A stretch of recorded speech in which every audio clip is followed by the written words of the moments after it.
Okay, welcome to the screencast on designing infographics. I'm Professor Kate Hoyt, and I'm sorry that I can't be physically with you to give you this workshop, but hopefully you get some use out of this.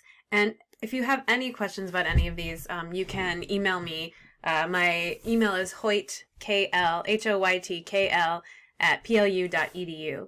So feel free to reach out if you have any further questions on this. Okay, so I'm going to talk about a few design principles first, and then I'm going to demonstrate a program that I'm going to recommend for you to use to create your infographics. So we're going to talk through a few design principles here. The first design principle that's important to be cognizant of is visual hierarchy. So when the human eye looks at a design, we typically can't look at everything at once with the same amount of attention. So that's why visual hierarchy is really important to be able to guide the eye to the most important parts of your design first, and then the subsequent parts of your design later. So you can see in these two examples that I have here, the first one on the left, this where it's actually talking about visual hierarchy, you can see that things are, we implicitly know which part of this design is most important by the size of the type, right? So the top line says hierarchy, and that's clearly what we look at first because A, it's at the top, and just our cultural conventions around what's important dictate that important stuff goes at the top. The second thing is it's larger than the other types, and the final element of that is that it's a different color, right? It's white as opposed to black, so it stands out. Another thing about this graphic that you might notice, and we'll talk about this a little later, is that the bottom line, a well-executed visual hierarchy will guide the reader effortlessly through your design from beginning to end. That is all written in a different font, and that font is what we call serif font, and I'll talk about that in a little bit, but note that it's sort of the last thing that our eye goes to, because serif fonts are not as easy to read. They're not as legible as sans serif fonts, and we'll talk about that in a little bit. Going to the other design here on the right, we have kind of the same font used throughout. We have different colors and different sizes. We also have different directions that the font is going in. So, you know, typically in our culture, we read from left to right. And this sort of plays with all of that, turns everything on its head by putting text in these diagonal lines. And the reason it's doing that is to create visual interest, first of all. But notice that some of the first things we tend to look at in this design go in the same direction as the largest font here. So the largest font is that word urban. It also has this sort of new color introduced with the N. And we typically, even though the word typography is a little bit bigger than the other lines, we're still looking at the urban typography is an exhibition of work by students on the first year of, and then it prompts us to sort of look around for where the rest of this line goes, and we can see that it extends, it continues in the line below the word urban, right? So because it's going in the same direction as the largest word, it's what we look at after we look at the largest word. Okay, so moving on to the second design principle, this idea of a layout grid. It just simply means that you want to pay attention to how things line up, right? So if I have a 1-inch margin on my left, I might want to line things up consistently with that 1-inch margin on the left. I can break that margin if I want to, but typically if you're going to break that margin, you want to do it in a way that looks really deliberate. So you wouldn't want to have one thing laid out with a 1-inch margin on the left, and then the thing below it laid out with a 1.1 inch margin, right? So you want it, if you're going to break that line, the grid, you want to make it look deliberate, right? And so just keeping a consistent eye on how things are laid out in your infographic and how things are aligned both to each other, so the visual elements with each other and with the edge of the page, right? The third principle is consistency. So in a way, when you make creative decisions about your infographic, you're doing a little bit of branding because you're determining a color palette, maybe a font family, and a general look and feel, right? Which is similar to a brand. And so just like any brand, you would want to be consistent in terms of, you know, what colors you're using, what fonts you're using, are shapes or graphics that you're using, are they really just simply silhouettes or are they really detailed?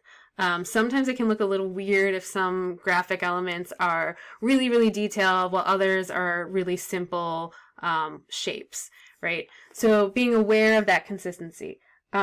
Other things to be consistent with, and we'll talk a little bit more about contrast when we get to color, but there are different types of contrast, and in order to make your infographic the most legible it can be, it's important that the various design aspects, the visual features of your infographic sort of stand out from one another. They can be distinguished from one another. For example, if you look at the center of this graphic, right, we have a large contrast between the word principles of design and the background shape. One is a really dark color, one is a really light color. And so we can see the foreground sort of stand out from the background.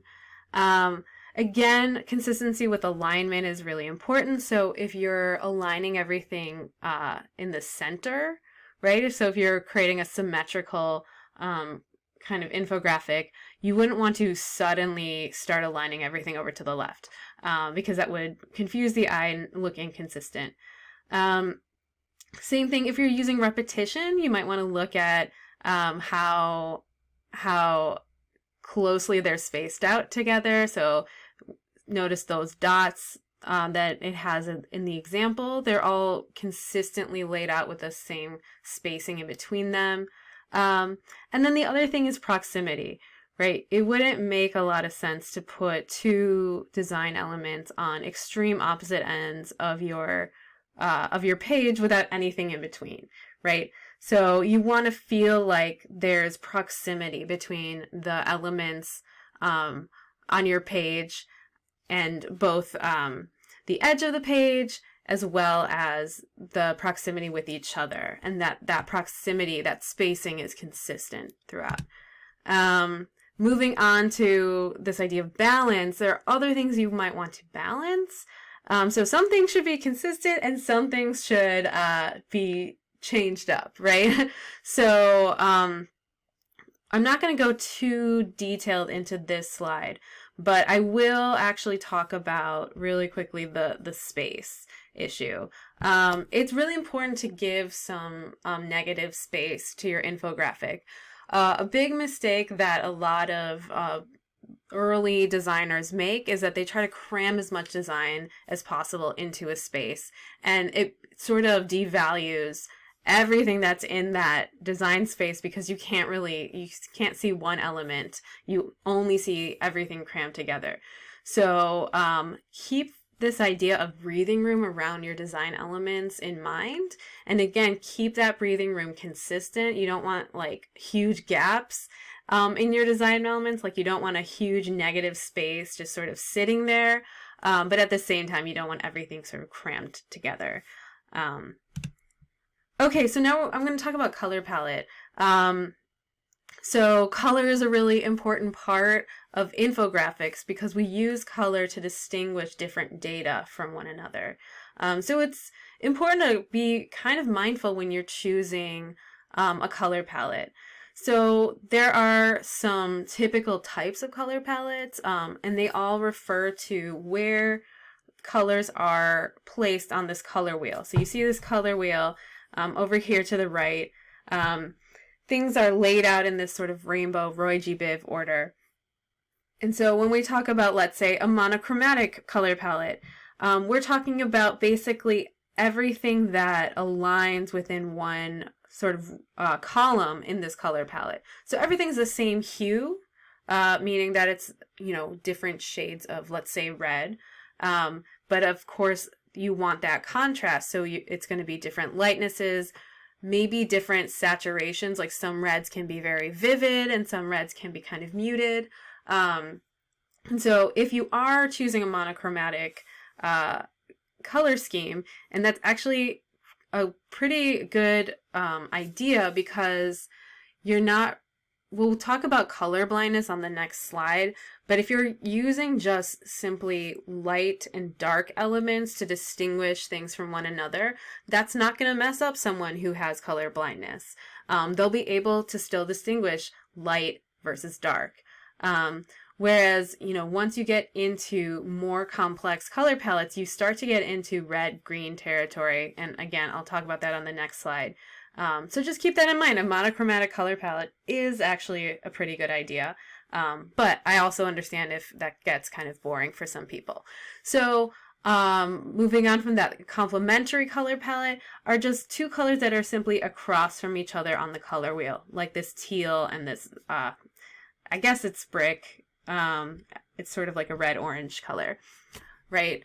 And they don't have to be exactly across from one another, right? So this teal is sort of a little bit more blue than teal, and this salmon color, I guess I'll call it, is a little more red than orange, but they still are relatively far apart on the color wheel, so we'll call it a complementary color palette. An analogous color palette are a group of colors that are next to each other on the color wheel.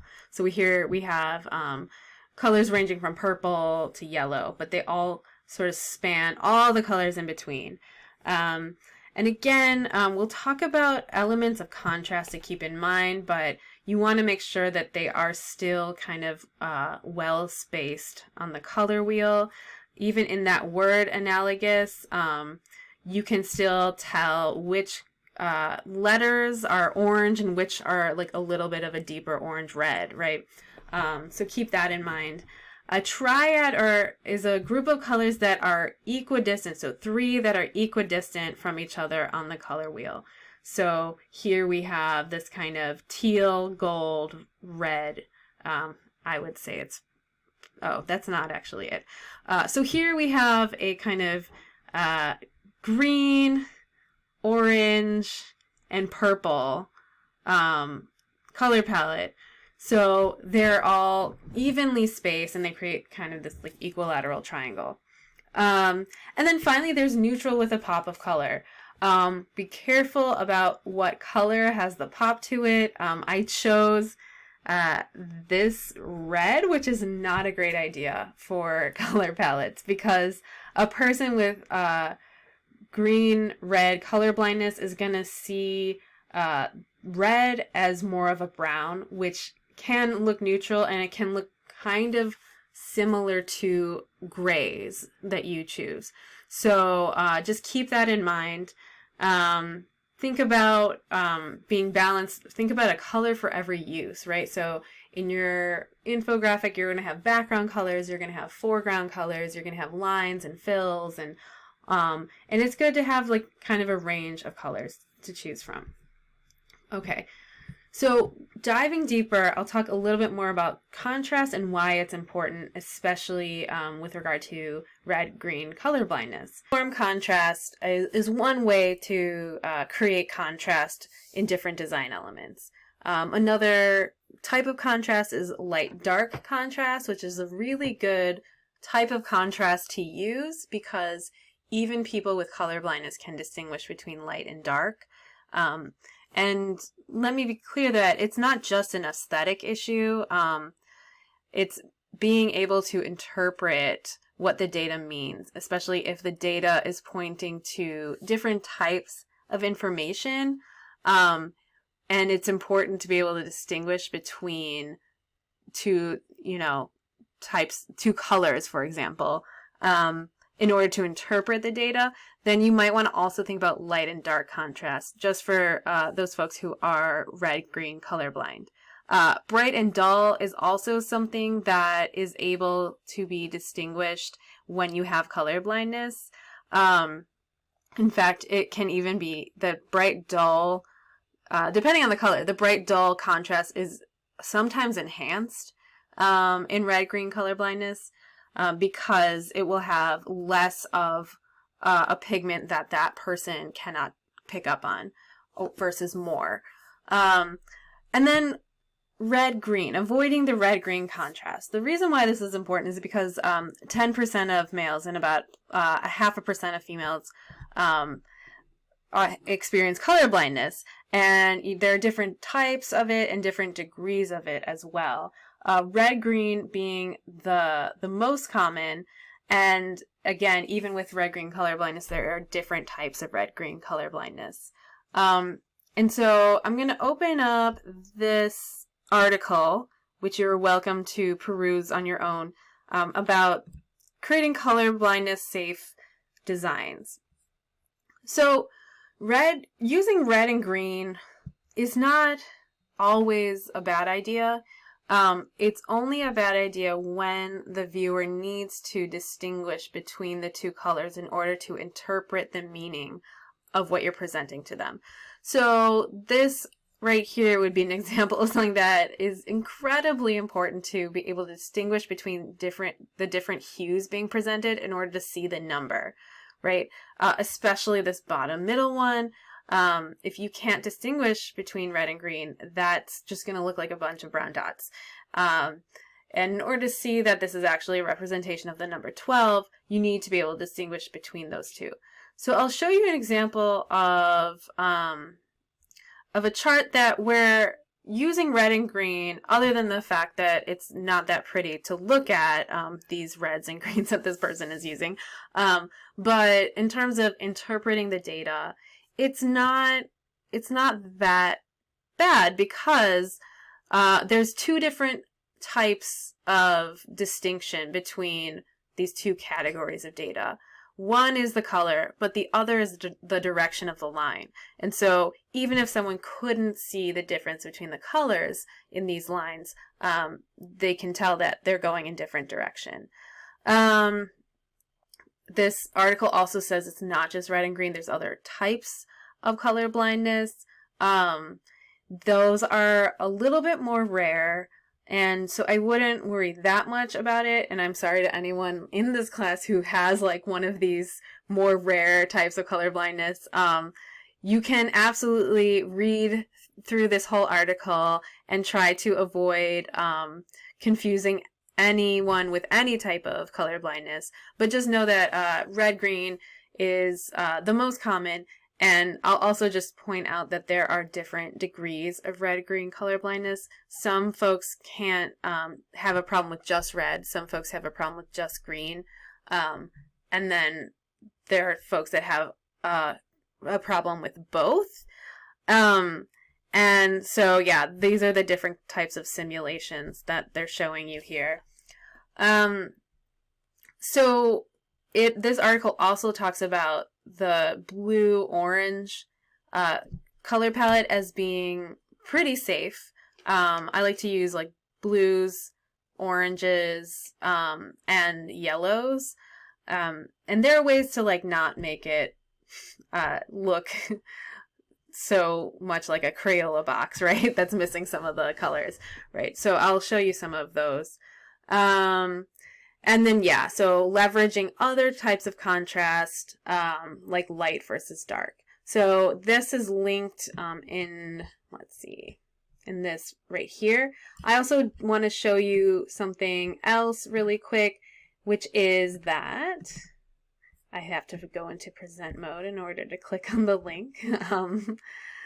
So if you're done with your infographic or you just want to test it, there's a color blindness simulator that you can test either just on your color palette that you choose or on your final infographic.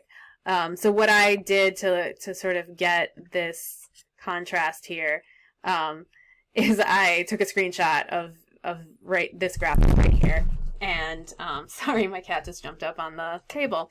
And then I ran it through the simulator. Okay, you need to not jump up on my table while I'm working. Okay, so moving on. Let's go back to present mode. And all right. So if you have never created a color palette, just know that the tool that I will show you has color palettes that you can just use. You might need to do some adjusting, maybe adjusting colors a little bit further away from the reds and the greens, just slightly, and I'll demonstrate how to do that. But if you're really into color palettes and you want to create your own before using this tool that I'm going to show you, there's two websites I like, colorlovers.com. It's just basically like social media for people with color palettes. People, can vote on them, like them, favorite them, comment on them, etc. And so you can go to that website, notice that color is spelled the British way with the U, and then browse palettes, and you can kind of sort them by most favorites or most loves. And then you can also create your own palette with this really cool website called coolors.co. I'll just demonstrate that really quick just because it's fun. And it's super fast. You don't have to sign up. You don't have to create an account. That's the thing I like the most about it. And the way this works is it will randomly generate some colors. And I'm going to hit the space bar to change the colors until I get to something that I like. So I'll just keep clicking through here.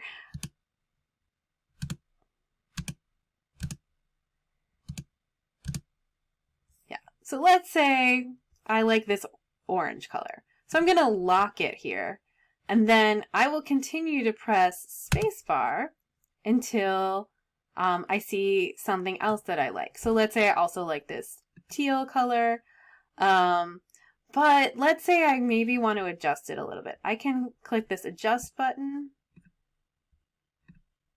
and I can maybe steer it a little bit away from the green and more towards the blue. I can increase the saturation. I can even increase the brightness, how bright or dark it is. And then I would, don't forget to lock it because I've done that before and then I've lost my color. Lock it, and then you just keep pressing the space bar until you see more things that you like. And then you just continue to lock or adjust them. You can also slide them around so you can see how different colors look next to each other. So for this one, I would be a little bit worried about the contrast. So maybe I would, I don't know, adjust this and really desaturate it, or turn up the brightness, something like that. So anyway, then when you're done, you can always export it. You can have a permanent link to your color palette. You can export it as a PDF or PNG. So that's really fun, and I like exploring that. Okay, moving on, I want to talk about fonts now. So fonts are also an important choice in infographics because, again, it's not just aesthetics that you're going for, it's functionality. So I talked a little bit about serif versus sans serif fonts. So let's talk about the serif first. The serif refers to, that's a term that refers to these little kinds of decorative tails, if you will. It actually all typography has like an anatomy. There are feet, there are tails, there are necks, there are all sorts of things. It's pretty funny vocabulary. But serif fonts tend to give a feel of sort of classic tradition and authority. And they're typically not seen as modern as some other fonts like sans serif or block or some of these others that I'll show you. Serif fonts I would be very careful with because they aren't as legible as sans serif fonts. So what you want to avoid, I just tend to avoid serif fonts altogether. But if you are going to use serif fonts, you might want to only reserve them for large title fonts. So anything like a headline, if you're titling a graph, for example, if you're like the title of your infographic, I wouldn't use serif fonts on anything smaller than that because they are not as legible. Sans serif fonts, as you can see, don't have that sort of decorative tail to them. And they tend to communicate cleanness, simplicity. They tend to look a little bit more modern. And so, yeah, the super thin or the super thick, the block fonts are really in right now because they lend contrast to a design. And so you might want to think about, when to use thin lines and when to use thick lines like these block fonts. They can both be used on any type of, any type of wording. Obviously, the bolder black gets to be less legible the smaller that you make it. So you might want to, again, reserve the block fonts for more titles and headlines than, paragraphs or smaller